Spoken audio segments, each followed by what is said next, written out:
Where to find the best sites. Media playback software. Howdy. So you want to know more about how to install QuickTime Pro outside of Control Panel? These are the best resources we could find on the web. The most helpful site to learn about how to install QuickTime Pro outside of Control Panel is answers.microsoft.com.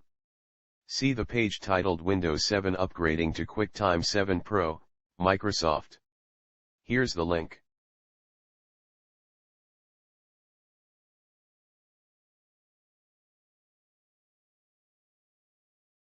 Try also our second-ranked site www.apple.com, especially the page Apple, QuickTime, Pro Key Register, Windows. This is the link.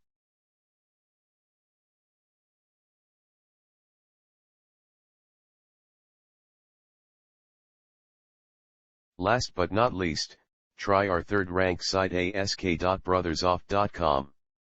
The web page How to install QuickTime Pro outside of Control Panel. This is the link.